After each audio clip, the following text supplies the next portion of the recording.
Bismillah, semoga guru-guru PAUD dimanapun saja berada selalu sehat, selalu ceria, selalu bersemangat untuk mendidik anak bangsa. Izinkanlah Ibu Fitri untuk menyampaikan ulasan materi tentang pentingnya bermain bagi anak usia dini, di mana panduan ini didapat dari Direktorat Kemdikbud tahun 2020 tentang guru PAUD belajar di rumah selama daring. Ini biodata Ibu Fitri, nama Zulfitri, tempat tanggal lahir Pekanbaru 21 Oktober 1979, alamat Jalan Kualian Kampung Rempak, tempat tugas TK Negeri Pembina Bungaraya, nomor handphone 0823 8878 1937, nomor email zulfit277@gmail.com. Ibu-ibu guru PAUD, apa yang akan kita lakukan selama tatap muka daring ini? Bahwa Direktorat Kemdikbud memberikan panduan atau modul selama belajar dari rumah. Ini dia keterkaitan antar materi. Yang pertama, kebijakan Direktorat PAUD tentang belajar di rumah. Bahwa sejak ditetapkan COVID-19 ini sebagai pandemi, pada tanggal 11 Maret 2020, pemerintah melalui Mendikbud mengeluarkan peraturan pemerintah nomor 4 tahun 2020, di mana anak-anak belajar dari rumah dan guru-guru juga bekerja dari rumah. Ini juga berdampak di satuan pendidikan anak usia dini di Indonesia. Yang kedua, pentingnya bermain bagi anak. Nah, materi pentingnya bermain bagi anak akan kita ulas pada kesempatan kali ini. Adapun tujuan dari materi ini, pertama, peserta dapat mengidentifikasi alat main dan kegiatan main di rumah. Peserta dapat memfasilitasi orang tua melalui daring dalam mendampingi anak bermain di rumah. Kemudian, anak dalam proses belajar di rumah. Mengapa perlu mempelajari materi ini? Kita tahu ya bahwa anak usia dini adalah masa-masanya bermain, sehingga penting bermain bagi anak. Dan dalam anak-anak melakukan permainan, mereka menemukan pembelajaran untuk mereka sendiri. Sama halnya dengan prinsip PAUD, yaitu belajar seraya bermain, bermain melalui belajar. Sehingga penting bermain bagi anak. Bermain di rumah. Menurut pakar dan ahli Jean Piaget, bahwa Jean Piaget mengemukakan tentang bagaimana anak belajar. Beliau mengatakan bahwa anak seharusnya mampu melakukan percobaan dan penelitian sendiri, di mana guru bisa menuntun anak-anak dengan menyediakan bahan-bahan yang tepat. Tetapi yang terpenting, agar anak dapat memahami sesuatu, anak-anak harus membangun pengertian itu sendiri dan ia harus menemukannya sendiri. Dengan cara apa? Tentu saja dengan cara bermain. Ibu-ibu guru hebat, bahwa tidak dipungkiri tantangan pendidikan pada abad 21 ini memang dituntun. Dituntun apa? Dituntun untuk berpikir kritis, kemudian kreatif, kerjasama, dan komunikatif. Tantangan abad 21 ini juga menjadi tantangan bagi anak-anak usia dini. Bagaimana kita menyiapkan anak-anak kita untuk kritis, untuk kreatif, untuk mampu bekerja sama, dan untuk bisa berkomunikatif. Nah, kita sebagai guru dan orang tua menjadikan rumahku sekolahku. Bagaimana caranya? Yang pertama adalah rumah menjadi tempat anak bermain. Yang kedua, optimalisasi peran keluarga sebagai pendidik pertama dan utama. Yang ketiga, meningkatkan kepedulian dan tanggung jawab bersama antara satuan pendidikan dan keluarga. Yang keempat, mendorong penguatan pendidikan karakter untuk anak.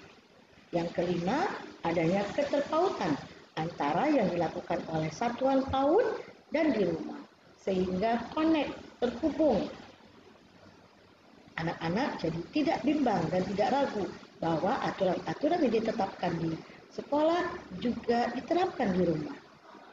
Keenam, kegiatan di lingkungan rumah meningkatkan kemampuan anak dalam berpikir kritis, kreatif, komunikatif, dan kerjasama sesuai dengan tantangan abad 21 ini.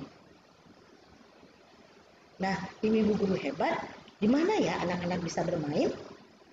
Seperti yang kita ketahui bahwa anak-anak bermain sambil belajar, belajar melalui bermain. Mereka bermain di rumah di mana saja. Banyak sekali ruang yang bisa dijadikan anak-anak kita untuk bermain. Ada di ruang tamu, mereka dapat bermain di ruang tamu. Kemudian anak-anak kita dapat bermain di garasi, dapat bermain di halaman, di kamar tidur, kamar mandi, ruang keluarga, dan dapur. Kemudian, apa itu alat main? Alat main adalah alat-alat yang digunakan selama anak-anak kita bermain melalui belajar. Alat-alat yang ada di sekitar rumah atau ruangan untuk anak bermain tersebut. Nah, misalnya apa? Misalnya alat main dapur. Di dapur itu banyak sekali ya alat-alat yang bisa dijadikan main. Misalnya alat bahan bumbu dapur. Ada bawang, ada cabai, kemudian ada lengkuas, ada cengkeh, ada kunyit, ada serai, ada kayu manis, dan masih banyak lagi. Anak-anak bisa melakukan kegiatan-kegiatan lainnya. Misalnya tebak aroma. Oh, ini bawang merah. Ketika anak mencium bawang putih, oh ini aroma bawang putih ya. Kemudian ketika kita mencobakan mencium aroma cengkeh, anak-anak tahu ternyata aroma cengkeh seperti ini baunya. Kemudian bisa juga kegiatan mainnya menumbuk bumbu di dapur. Bumbu-bumbu yang ada di dapur. Menumbuk bawang, menumbuk kunyit, menumbuk jahe, dan segala macamnya. Nah, contoh juga di ruang makan ya teman-teman, ada alat-alat dan bahan, alat-alat main seperti sendok dan garpu, kemudian ada wajan, ada bahan-bahan makanan yang bisa dijadikan untuk kegiatan main. Misalnya apa kegiatannya? Misalnya memasangkan benda. Kalau garpu pasangannya apa? Tentu saja garpu pasangannya sendok. Misalnya itu kegiatan mainnya. Nah, seperti ini ya alat main di ruang makan. Juga ada alat main di ruang keluarga. Kemudian ada alat main di kamar mandi. Ibu-ibu guru hebat, di kamar mandi banyak kita temukan alat-alat yang bisa dijadikan permainan bagi anak-anak kita. Misalnya di kamar mandi itu ada gayung, ada sikat, ada sabun, sampo. Bisa dijadikan apa kegiatannya? Nah, banyak hal yang bisa dijadikan kegiatan main untuk anak-anak kita. Misalnya membuat gelembung sabun, kemudian bisa tahu benda-benda yang terapung dan tenggelam jika dimasukkan ke dalam air yang ember yang berisi air. Ya, kemudian alatnya sikat, mainnya apa? Mainnya misalnya menyikat kamar mandi, menyikat lantai kamar mandi agar bersih. Nah, itu bisa dijadikan kegiatan main yang menyenangkan bagi anak-anak kita. Seperti ini alat main yang ditemukan di kamar mandi. Kegiatan mainnya banyak ya yang bisa kita buat. Terus kita bisa menemukan alat main di halaman rumah. Di halaman rumah banyak sekali alat-alat yang bisa dijadikan permainan. Misalnya apa? Misalnya alat yang ditemukan itu ada daun, ada ranting, ada batu, ada tanah, pasir, dan masih banyak lagi. Kegiatan mainnya apa? Misalnya kegiatan mainnya menggambar tanaman yang ada di halaman. Kemudian menghitung daun yang ada di halaman, yang jatuh di halaman, ya. Kemudian bisa menyusun batu,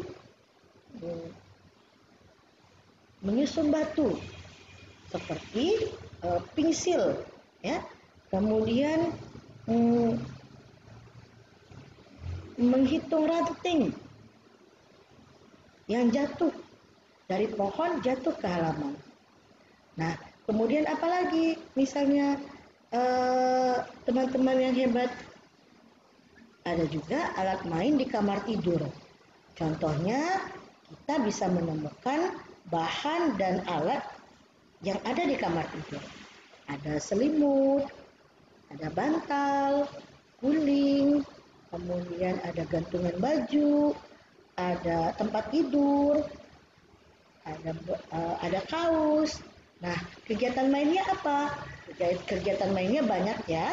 Misalnya bisa kegiatan mainnya melipat selimut, kemudian kegiatan main seberapa tinggi tumpukan bantal, kemudian bisa menyusun baju sesuai warna atau mengelompokkan pakaian, singlet dengan singlet, kaos dengan kaos, rok dengan rok, celana dengan celana. Nah, ibu-ibu guru hebat, Kemdikbud Direktorat PAUD mengeluarkan tips praktis untuk guru dan orang tua selama anak-anak kita bermain di rumah.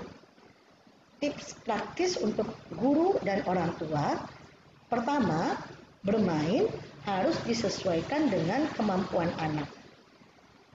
Yang kedua, alat main harus aman bagi anak dan hindari benda-benda yang mudah pecah, tajam, dan beracun yang sangat bisa membahayakan anak-anak kita. Yang ketiga, alat main mudah dijangkau.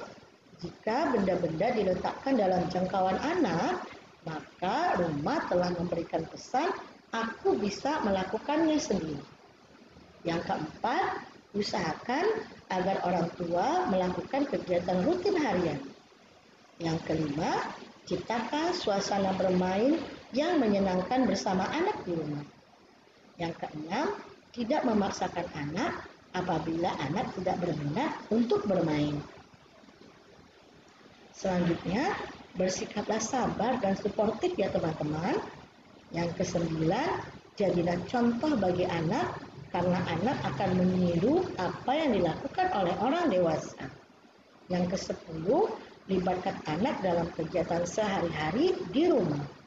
Kesebelas, biarkan anak untuk selalu menjelajahi, menemukan, dan mempelajari sesuatu berdasarkan apa yang ingin ia ketahui.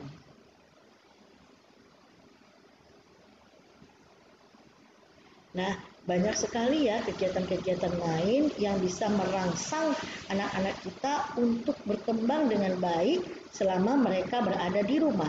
Tentu saja permainan-permainan ini yang dilakukan di rumah didampingi oleh orang tua dan dewasa ya teman-teman.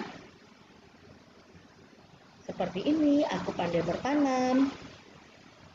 Kegiatannya, orang tua dan anak melakukan percobaan dengan menanam dan menyiram tanaman. Bagaimana cara menanam tanaman, bagaimana cara merawat tanaman, mengapa tanaman bisa layu, kemudian sebutkan bagian-bagian tanaman, sebutkan jenis-jenis tanaman, mengapa ya tanaman membutuhkan air, mengapa tanaman membutuhkan pupuk, Apa manfaat tanaman? Apa yang terjadi jika tanaman disiram terlalu banyak? Kemudian, apa yang terjadi jika tanaman tidak disiram? Mengapa tanaman bisa tumbuh? Hal-hal yang seperti ini bisa anak-anak menemukan sendiri jawabannya ketika ia mencoba bereksplorasi. Tentu saja tadi didampingi oleh orang tua atau orang dewasa. Nah, ibu-ibu guru hebat dimanapun saja berada, demikianlah ulasan Ibu Fitri berkenaan tentang pentingnya bermain bagi anak. Nah, bermain bagaimana? Bermain yang menyenangkan selama pandemi ini dilakukan di rumah bersama orang tua dan orang dewasa. Terima kasih ya ibu-ibu guru hebat, semoga bermanfaat. Jazakumullahu khairan. Semoga Allah membalas kebaikan ibu-ibu semua. Ibu Fitri akhiri dengan subhanakallahumma wa bihamdika asyhadu an la ilaha illa anta astaghfiruka wa atubu ilaik. Wassalamualaikum warahmatullahi wabarakatuh.